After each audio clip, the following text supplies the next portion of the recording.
Morales versus Deku. Now, this is one I didn't see coming from the last one when they announced it. And I was thinking, okay, that one's actually going to look like it's going to be pretty epic. We'll see, a matchup I didn't really see coming. But it hadn't been the first time I've seen it, actually. Because I do watch Rewind Rumble. And a few years back, they did one with Spider-Man and Miles Morales versus All Might and Deku. And of course, in that one, Spider-Man and Miles won. So, this one will be a little surprising to me. But, that was a few years ago. And this was before Deku got all of those new and unique abilities. So, a lot's changed since then. But since this is just Miles and Deku, this is going to be turned out a lot more differently than I think that, 2v2 is going to be. So, this one's going to be fun. I know the music's going to be great because Brandon Yates never disappoints. But I'm wondering how he's going to do this music for this fight. I know there's going to be some beats in there because of Miles Morales. And I'm not complaining, but it's like, for once, can we not have stereotypes with black people in beats? I'm just saying. But either way, I know they're going to make it great.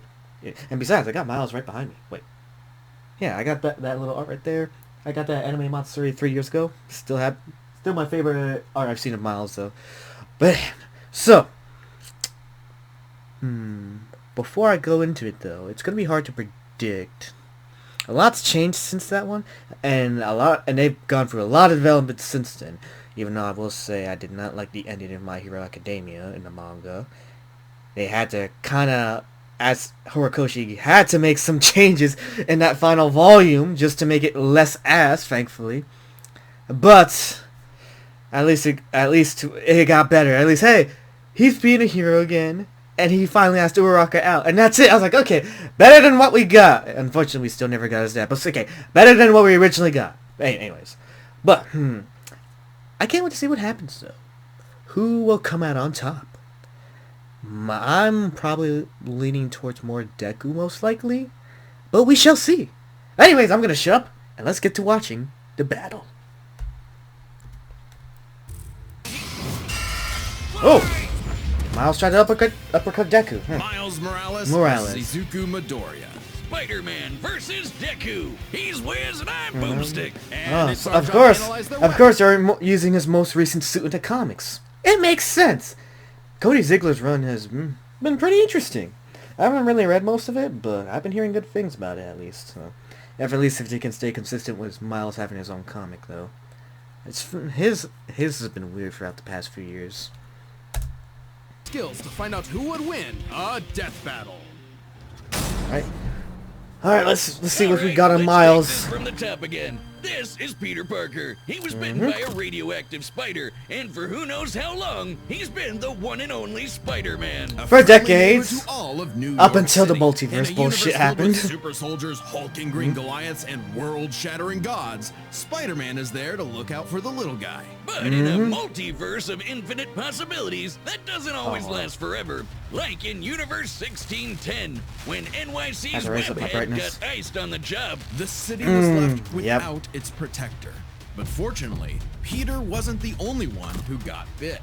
Enter Miles Morales, a young teen from Brooklyn just trying to figure out his place in the world. And now, he had it thrust upon him. The canon event to start. Let's see what background they gave him here. Okay, Miles Morales, 17, graffiti artist, Herald of Anansi. Oh yeah, the Spider God. That's been more recent in recent thing in the Miles' comic from Ziegler's run when he went to Black Panther for help. Teams, the Champions, Ultimates, Avengers, likes Naruto, DBZ, JoJo's Bizarre Adventure. Of course, and then Gwen. You have to add Gwen in there, so I did not know about this stuff. This is what I guess about, not reading his comics like that. Dislikes canon events, GameSpot. Wait, they even got Paul in here too? Wait, I need to know the context. Oh, they don't even know the running joke was him too. Oh, I thought they would make it a Peter thing, but apparently added in here too was Miles. Everyone knows every Spider-Man fan on the planet hates Paul in Marvel Comics because he's just solely there to cuck Peter Parker from Mary Jane because Spider-Man's biggest enemy is editorial, because fuck those guys. This is what, if it were up to me, I would fire every single one of them. Fire CB Cebulski and fire Nick Lowe, and then we could get something done. It's so pointless at this point. There's no reason to keep him separated anymore. It's so stupid. It makes 100 excuses, but at this point, what's the point of having Miles then? You can't keep Peter Parker young forever. I mean, look what happened with Superman and Batman. They finally had their sons after decades. I'm just saying, we can't manage to get the same for, Peter. I mean, at least in main continuity. Ultimate Spider-Man's great. Look how great that's going. I've been reading that run. I've been liking it. Just saying. But I did find it funny at the ball here. The canon events, okay, this is definitely from Across the Spider-Verse. GameSpot. I wonder where that one's from. I might need a bit more context for that one. For anyone who's watching, can you please let me know the context behind this one? I'm curious. But if I were to take a guess, it's probably from that one review of his spin-off game from the PlayStation, the Gameverse.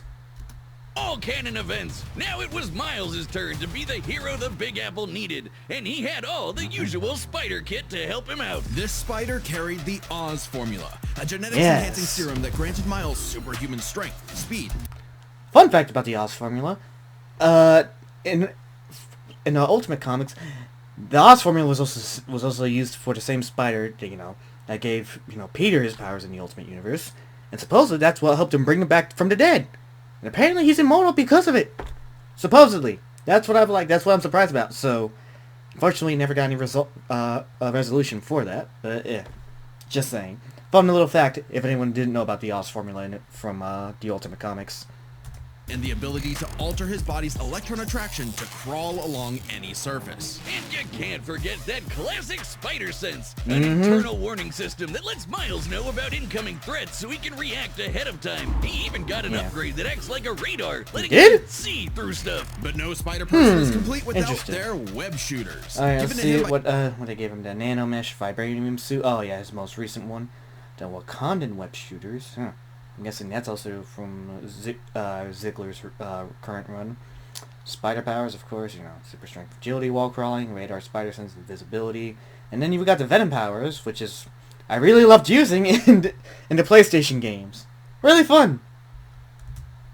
Peter's Aunt May, these webs have all sorts of applications between swinging, grabbing, restraining, projectiling, and being made into constructs. Not having Peter around to show him the ropes made things a lot tougher, though. And between mishaps with wall crawling and web slinging, Miles got off to a rocky start. Like any typical teenager, he had a lot of self-doubt. Could he keep up in school? What was the right way to talk to girls? And how could he live up to being Spider-Man when one of the villains he had to face turned out to be his very own uncle?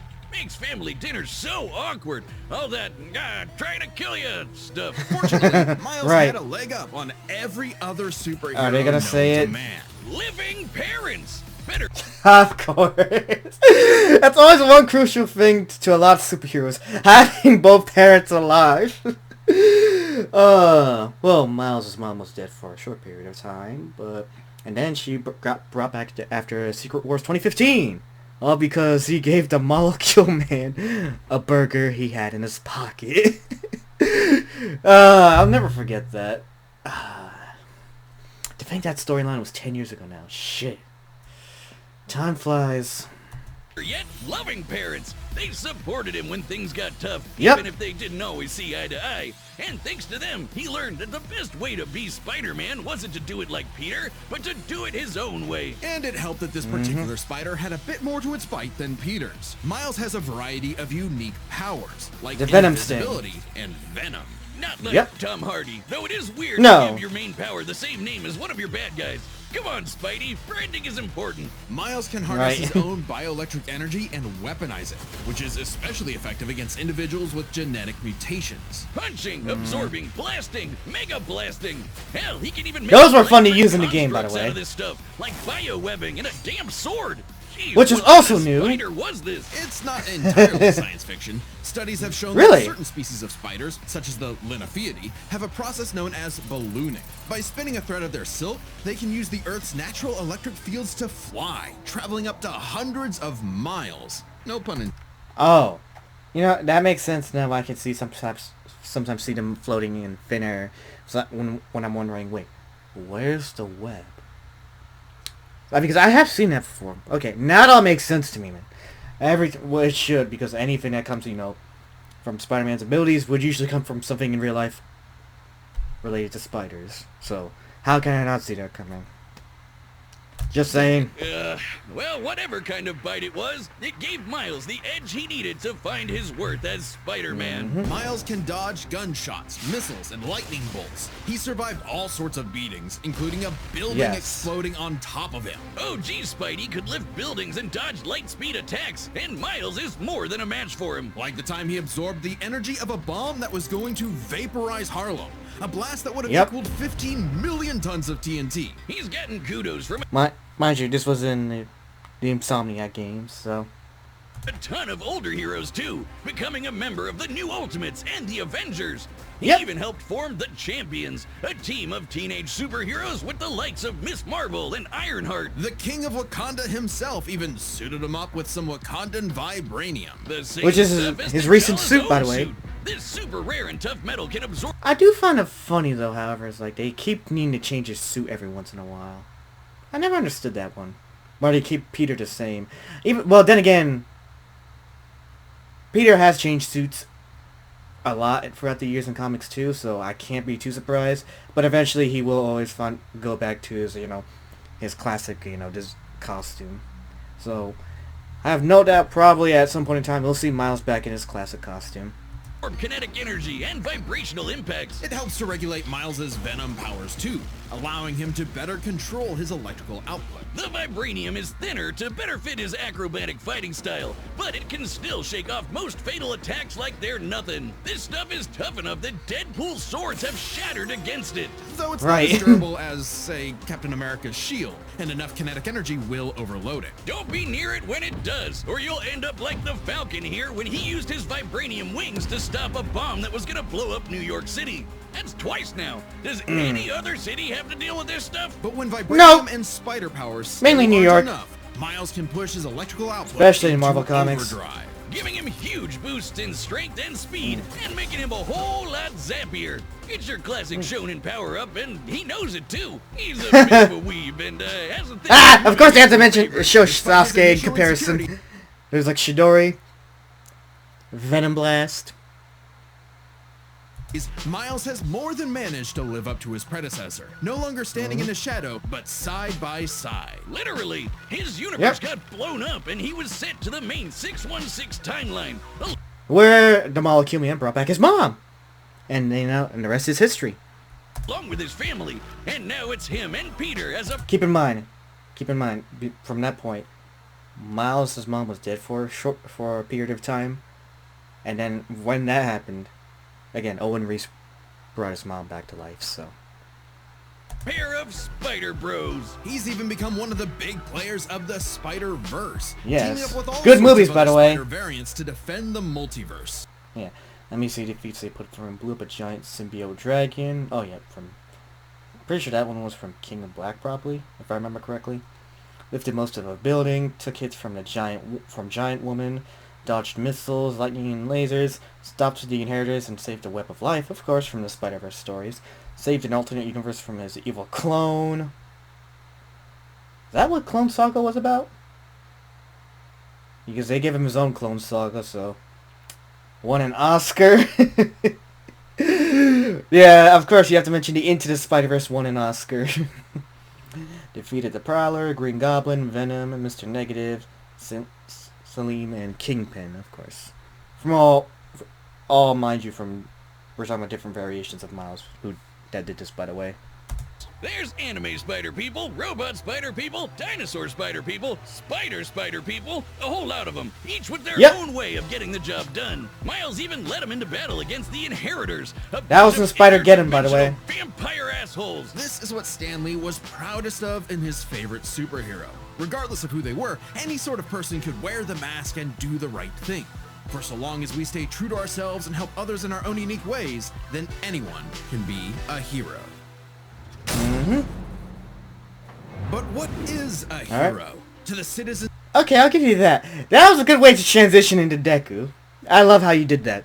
Props to you, Wiz. of Japan, there was no one more synonymous with the word than their symbol of peace. All Might, the big numero uno. With a smile on his face, he could save anyone and win any fight, no matter what. Or so it seemed. After a battle with his arch-nemesis All For One, All Might was grievously injured. His time as a beacon of hope was coming to an end, and he would need to find someone to pass on the torch. And that would be Deku. Human beings evolved to have their own individual superpowers, or quirks, but not everyone is lucky enough to get one. Like this kid named Izuku Midoriya, or as local bully Bakugo liked to call him, the good-for-nothing Deku. Izuku wanted to save people just like All Might, but even his idol told him that he would have to give up on his dreams. Right. Forever the Oh yeah, let me see this. Profession, teacher, part-time hero. Yep. After the ending, he was 24. After the time skip, favorite food, katsudon. Okay, I didn't know that. Possesses 7 quirks. Yep. And romantic interest. Oh, you may know one of. Oh, shut up! We all know who it is. Just saying. We all know. It's kind of awkward, though. Okay, my idol's fine. In the shadow of Bakugo and his Sigma quirk, until he got the chance to alpha up and lend his rival a helping hand, proving himself worthy of All Might's torch. And so after months of training, Izuku was granted All Might's quirk, One For All. This by eating his power allows him hair. to boost his strength to incredible heights, using it for smashing attacks named after specific U.S. locales, and a soccer club. Or football, as they call it. Straight punches, spikes, even finger flicks. One For All is the ultimate in strength-enhancing quirks. The first time he used it, Izuku destroyed this giant robot in a single blow, on accident. Too bad it wasn't the only thing he destroyed, though. Yeah, it fucked up his limbs. One For All's power It did! was so great that the recoil would shatter Izuku's limbs when he used it. In the hands of an improper vessel, One For All could cause their body to explode, so Izuku would need to continuously train to master it at his Hero Academia. Say that again. UA High. Here he'd be inspired by girly pop Uraraka to turn his zero name into his hero name, becoming the Deku who always does his best. Something that he may have taken too far. When it came to saving people, Do Your Best here had a bad habit of putting others way before himself. Sure, everyone else was okay, but he'd be good for nothing. Yeah, but then at the cost of him being fucked up a lot. Like, I mean, this man, like, keeps breaking his limbs a lot. It's like, even Recovery Girl was saying, it was like, I'm getting tired of seeing you. It wasn't until he met, Gran Torino, I was like, hey, this is how you can control it without, breaking your bones. I'm gonna break your bones first, and then, there you go, now you realize how to do it. Just, call it up all at once in your body, and you won't break your bones. Over again if he got himself paralyzed. So to cut down on his hospital bill, he developed full cowling. Instead of using his quirk in short bursts, he would continuously spread the energy across his body at low percentages, using it which for was smart. Acrobatics inspired by Bakugo's explosive movements. And with that new thinking came a new fighting style, shoot style. To use a stronger limb that'd be less likely to break, Deku took a page from Nerd Emoji Ida's book and switched to focusing on kicks to pack in more of a punch. Yeah. To be fair, legs are stronger. After a climactic battle with All For One, All Might would be forced into retirement, just a few months into Deku's training. Now it was his turn to face this demon lord. But he didn't have to do it alone. Just as All Might had passed One For All onto Deku, it had been passed onto All Might by his master, and onto her by her master. One For All was a power that was built upon for generations. The quirks of the previous users of One For All manifested in Deku, along with their spirits, or vestiges, to help him in his battle against All For One. Black Whip gives him energy tendrils to swing around and restrain foes. Yep. Let's go over the quirks they put it for him. Yeah, One For All, Gear Shift, Black Whip, Silk Screen, Float, Danger Scent, Fajin. Fajin is probably the most complicated, but easily also very broken. Same was Gear Shift, but comes at a cost. Costume Zeta, Air Force Gloves, Mid Gauntlets, Iron Souls. Okay. They can also brace his arms and manually control his muscles if he can't move. Float allows him to soar high into the sky. By combining it with controlled blasts of pressurized air, he can effectively fly. Danger Sense detects incoming threats and unease, letting Deku react in advance. Though it's mostly like an alarm bell and doesn't tell him specifics like location or number of threats. Familiar? Smokescreen lets him, Yeah. We all know where it's from. We all know where it's from. Horikoshi, we all know that was inspired Spider Sense. It's pretty obvious. Just saying. I'm just saying. Where else could it be inspired from? create a smokescreen. But he can use it at full blast to create a bigger smokescreen. That's swell and all, but Yep. the real It comes in handy. The smokescreen comes in handy. He uses it very smartly. meat is in Fajin. After building up kinetic energy within his body, Deku can unleash it for bursts of strength and speed. He's combined it with Black Whip to create the powerful Black Chain binding attack, and can use it in conjunction with Full Cowling to achieve foe 100%, equaling All Might's Yeah. full level of power without any recoil. He once used it to outspeed a bullet shot by Lady Nagant, a former hero turned villain who has a sniper rifle for an arm.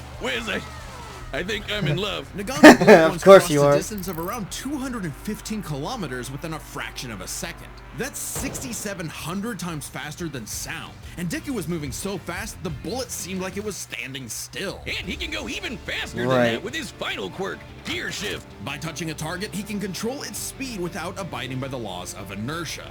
He can slow down foes to leave them frozen in the air, or move so fast he can punch multiple times in an instant. Even All For One's own. That's what I'm saying. Fajin Gear Shift are probably his most broken and this quirks. is a dude who can catch light speed laser beams. It does have a time limit though. After 5 minutes. Yeah, of course it has to Deku's come with body a will catch up downside. to his speed, suffocating him as his cells become unable to take in oxygen. Not nearly as bad as One For All Alright, was let us see his suffocating him, feats though. here they put in. Unlocked One For All's full potential, yep. Became the number 4 hero, which kind of sucks. Honestly, for being a main character, you think they'd make him the number 1 hero after all the shit he's done. Obliterated Dark Might's fortress. Oh, yeah, that's from the movie. Yeah. Flew nearly 200 kilometers in an hour. Survives the recoil of his attacks. Yeah, quite a lot. Saved Eri, Koda, Aoyama, Lady Nagant. Oh yeah, Aoyama after he, we found out he was a traitor. And find out his dark backstory. Right. Defeated Shigaraki, All For One, Overhaul, and Gentle. Yep. Sure, I love how they included Gentle in here. Gentle is basically nothing to him. And can hit you really hard. Is that a reference from Team 4 Star? I feel like that's a reference from Team 4 Star because that's what it reminds me of the times where Vegeta would say, "I'm gonna hit you really hard." And then when they did that quick My Hero Academia season 1 in like 5 minutes, he's like, "I'm gonna punch you harder," from All Might. So I'm guessing that's a reference from Team 4 Star. Been doing all of this shit in just the 10th grade. I hadn't even figured out you can breathe through your nose at that point. The pressure of having to save his friends, the country, the entire world weighed on Deku. So he left UA to fight this war alone. But And became alone Vigilante was never Deku. where Deku fought best. Having come from nothing, his admiration for his peers gave him strength, just as they admired his strength and desire to help others. Even Bakugo came around to him. So when it came Yep. time to finally put that demon lord back in hell, his classmates, teachers, mom, friends, enemy, and everyone else supported and cheered him on. Because that was the greatest threat to All For One's reign all along. Not All Might, not Deku, not even One For All itself. Just people helping each other out. And with their help, Deku defeated All For One once and for all, blowing a hole in this huge storm and parting the skies for a brighter future. Though he did Indeed. lose his quirk, Very he had to symbolic, by the retire way. from hero work, getting a regular 9 to 5 as a teacher, passing on his knowledge to the next generation, just like every user of One For All before him. Some might say he peaked in high school. If not for the sick new armor he eventually got to go Yep. back to kicking butt. He even made it all the way back near the top of the rankings. All Yes. with I still think he should have been number 1 though. I'm just saying. Just saying. the help of his friends. For so long as we keep reaching out our hands to help those in need, everyone can be a hero. Thanks to the power of friendship. This is to remind us just how important the power of friendship can actually be. Hello, it's me. Oh, he's going for a sponsor. Okay, let's see. Sponsoring. Oh yeah, there are summer T-shirts. Okay. If you have any good ones, I'll probably look into that then. All right, let's see. All right, the combatants are. Oh, before I go into this, looking at everything, I'm still gonna give it to Deku. I just have a feeling, whatever the reason, I just feel like I have a feeling from all the feats, I think Deku still can come out on top and win this. I may be wrong, but after both analyses, I think it's gonna be Deku. Which is funny.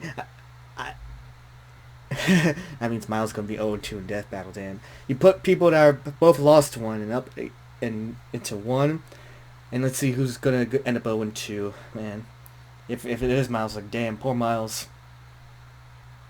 We're set, and we've run the Let us data find through out. all possibilities. It's time for a death battle! Can't wait to hear the music and see how the fight's animated. Results may be but still pretty entertaining and enjoyable to watch. Oh, they're doing comic panels for the introduction. Nice. Oh, so that's how he runs into Deku, huh? Oh wait. Let me see this. Oh, I love that smooth transition, actually. Way to take us out of the comic panel and into the animation of the fight. Pretty clever, Death Battle. Pretty clever. I'm actually liking this one so far. Let's get Yo! You're more man and less spider than usual. Whoa, I was looking for you! Care to show me what you can do? Alright, new guy. First lesson? Don't watch the mouth. Goes invisible. Watch the head. There's the uppercut. Now watch mine! Delaware! Yep. Venom Sting already. Oh, counter. Try that one more time. Oh. Trapped him with the webs. Guess who? Ooh. I can't use my full power here. Gotta take this somewhere else. Smoke screen.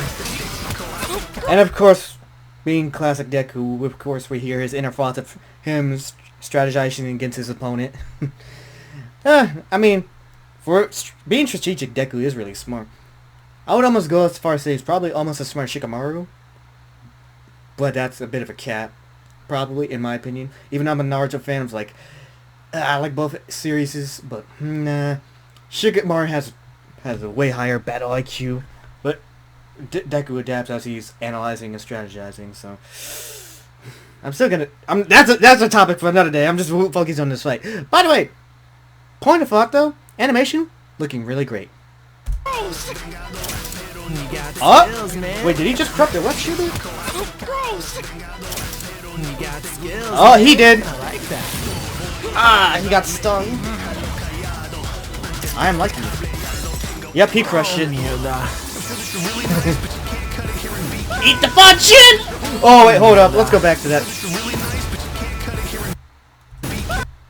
Yep, it had the same pose. The same pose he used to save Overhaul. That's funny. Really old York City. What the hell? I moved us to an abandoned part of the city so we can go all out! Ah, nice. I always do my best! That's very in character for Deku too, actually. Now that I think about it. Smart.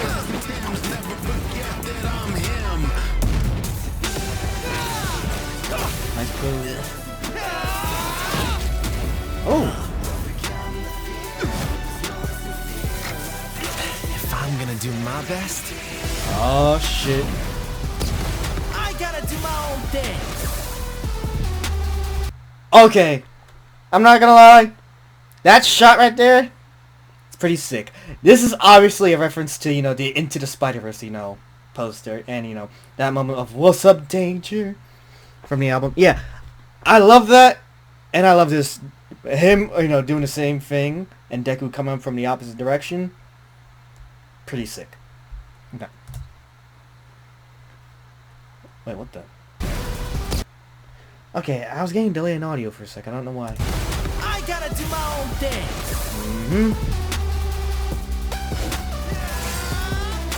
Got his sword. Oh! Is he using gear shifts? Black whip. He's using his venom strings as a substitution. Your quirk is amazing. Amazing is my buddy. They call me the Ultimate Spider-Man. Some people still do, since you're from the Ultimate Universe. Most people just call you Miles Morales, unfortunately. I mean, because he is. Still. Yeah. Nah, but there's a new Ultimate Spider-Man. A different Peter Parker. That's an Ultimate Spider-Man. You're the OG Ultimate well, that Peter's the OG Ultimate Spider-Man. And then you became the second OG Ultimate Spider-Man. Dude has shock absorption, not nullification. So, it's got a limit. He's catching on. Oh.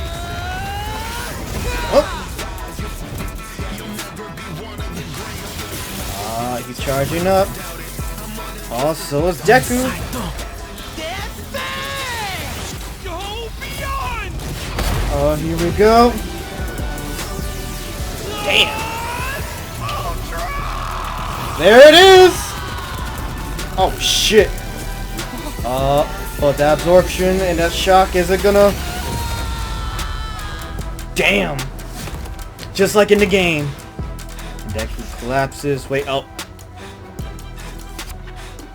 Spider-Man, Deku won? you really are. Holy shit, Deku won! I was right! I was right! I will say, another side note, that this ending, going back to the comic book panels here, and ending on this shot, brilliant. Way to pay tribute to comic and manga fans. Just saying! It's nice. I called it!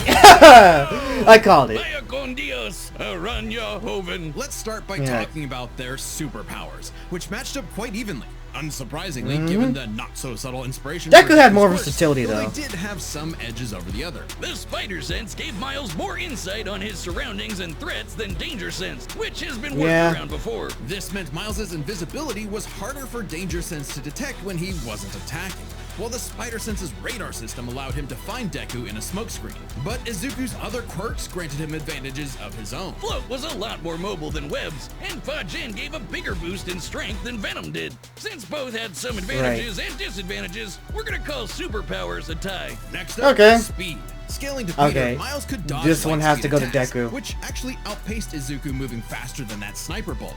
Really? For Deku, though, that wasn't light speed. Thanks to Gear Shift, Deku could speed himself up to match Miles the same way he did to the light-catching Shigaraki. Even worse for Spidey, one touch from Gear Shift could freeze him in place and make dodging totally impossible. So speed goes to Deku. As for skill, Deku was incredibly talented at analyzing an opponent's abilities and coming up with strategies on the fly. But Miles' powers and fighting style gave Deku few immediate openings. Deku may have received more formal training at UA, but he was ultimately only active in hero work for a little under a year. Meanwhile, Miles has been handling everything from neighborhood crooks to multiverse-ending gods for significantly longer. It's close. Only by greater experience. Yeah, because he's been a teenager for how long now in Marvel Comics? So, and he's been around for like since 2011, so about 14 years now. So, yeah.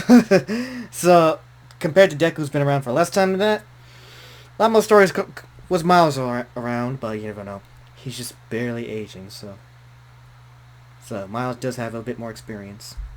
Skill goes to Miles, and that means the biggest deciding factor is raw strength. And that was no contest. Yeah, right. The energy of that bomb was nothing to scoff at, but overwhelming power is what One for All is all about. When Deku defeated All for One, the energy needed to part those clouds with his punch had a yield of 362 billion tons of TNT, smashing the bomb Miles absorbed out of the water. But it wasn't as simple as that. Miles is wearing a vibranium suit after all, so the question wasn't necessarily who was stronger, it was if Miles' suit was tough enough to continuously absorb Deku's blows. When the Falcon protected New York Well, from no, the it wouldn't. city-destroying blast, it had a yield of 546 megatons. Impressive, but Deku defeating All for One was still over 600 times stronger than Vibranium's limit. Right. And Deku did that with One for All's embers, not the full package. And remember, the Vibranium in Miles' suit was much thinner than what Falcon and Black Panther had, making it unlikely it could absorb as strong of a blast.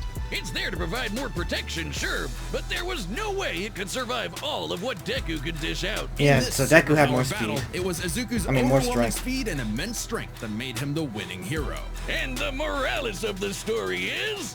The winner is Deku. Next time Wow. on... Congrats to Deku. I was right. Yay. Cool fight. Love the animation. Great music. I did agree with the result, but again, I always take the results they do with a death battle with a grain of salt because they have been wrong with a lot of things in the past. So again, take them with a grain of salt. Just saying. But who's next time? On Death Battle. Is that Godzilla? Is that Hulk? Oh, yeah, it's Hulk. Oh, it is Godzilla. Subscribe. What? They're doing Hulk versus Godzilla for the next one? What the hell? Okay, that one's gonna be really interesting. How are you gonna compare Hulk to a giant kaiju for a death battle? That one's gonna be really interesting, considering they already did Hulk versus Godzilla in Marvel Comics. Actually, that